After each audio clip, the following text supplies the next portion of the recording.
বাসন্তী পোলাও বাংলার একটি অথেন্টিক রান্না। আর এই হলুদ হলুদ মিষ্টি পোলাও কষা মাংসের সাথে খেতে অসাধারণ লাগে। ছোটবেলা থেকে আমি তো এটা খুবই পছন্দ করি। চলুন দেখে নিই এই বাসন্তী পোলাও কিভাবে বানাবো, কি কি লাগবে। বাসন্তী পোলাও বানাতে আমাদের লাগবে গোবিন্দভোগ চাল। আমি এখানে নিচ্ছি 4 কাপ গোবিন্দভোগ চাল।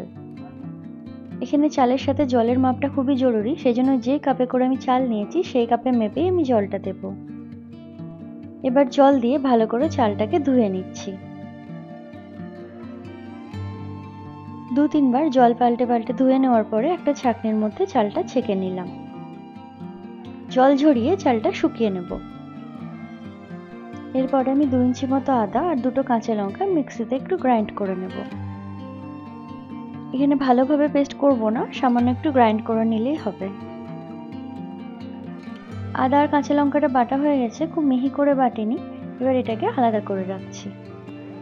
ভিডিওটিকে শেষ পর্যন্ত দেখার অনুরোধ রইল, আর ভালো লাগলে অবশ্যই একটা লাইক করে দেবেন। এই আদা কাঁচা লঙ্কা বাটা ছাড়াও আমাদের লাগছে কাজু আর কিশমিশ। কাজুগুলোকে সামান্য ভেঙে নিচ্ছি। এরপর একটা পাত্র নিয়ে তার মধ্যে দিয়ে দিচ্ছি 1.5 চামচ মতো ঘি। ঘিটা গরম হয়ে গেলে ওর মধ্যে 1 চামচ হলুদ গুঁড়ো দিয়ে দিলাম। চালগুলো ভালোভাবে শুকিয়ে গেছে, তবে খুব বেশি শুকোয়নি, সামান্য একটু ভিজে আছে।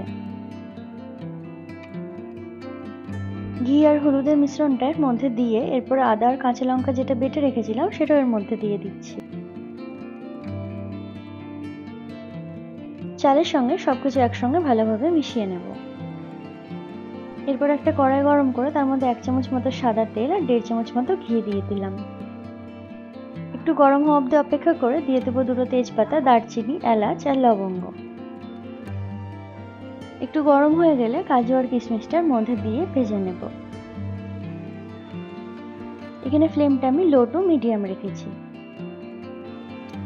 এগুলো ভাজা হয়ে আসলে এর মধ্যে দিয়ে দিচ্ছি গোবিন্দভোগ চাল।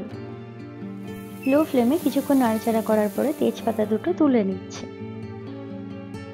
চালগুলো ভাজা হয়ে গেছে বুঝবো যখন চাল থেকে খুব সুন্দর একটা গন্ধ বেরোতে শুরু হবে। এদিকে আমি আরেকটা পাত্রে জল গরম করে নিয়েছিলাম। যে কাপ মেপে আমি চাল নিয়েছি সেই কাপের এখানে আমি 8 কাপ মতো জল দিয়ে দিলাম। একবার মিশিয়ে নিয়ে এর মধ্যে দিয়ে দেবো পরিমাণ মতো নুন। তবে পোলাওয়ের চালটা যদি পুরনো হয় সেক্ষেত্রে 1 কাপ জল বেশি দিতে হবে। 2টো চেরা কাঁচা লঙ্কা দিয়ে দিয়েছিলাম। এবার 10 থেকে 12 মিনিটের জন্য একদম লো ফ্লেমে ঢাকা দিয়ে রাখবো। 12 মিনিট পরে একবার ঢাকনা খুলে নাড়িয়ে নেব।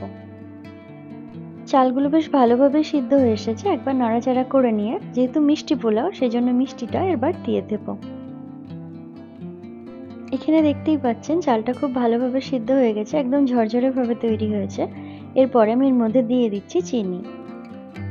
যেহেতু মিষ্টি পোলাও তাই এখানে আমি 3 চামচ মতো চিনি দিয়ে দিলাম, তবে চিনির পরিমাণটা স্বাদ অনুযায়ী দিতে হবে।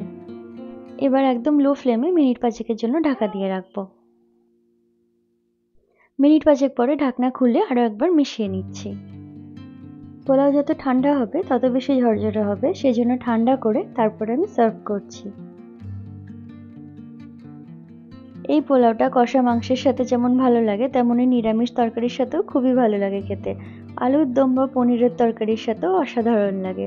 রেসিপিটা কেমন লাগলো নিচে কমেন্টে জানাতে ভুলবেন না। এইরকম আরও অনেক রেসিপি পেতে চ্যানেলটিকে সাবস্ক্রাইব করে পাশে থাকা বেল আইকনটি প্রেস করুন আপকামিং নোটিফিকেশনসের জন্য। এই বাসন্তী পোলাওটা আমি সার্ভ করেছিলাম ঝাল ঝাল মাটন গ্রেভির সঙ্গে।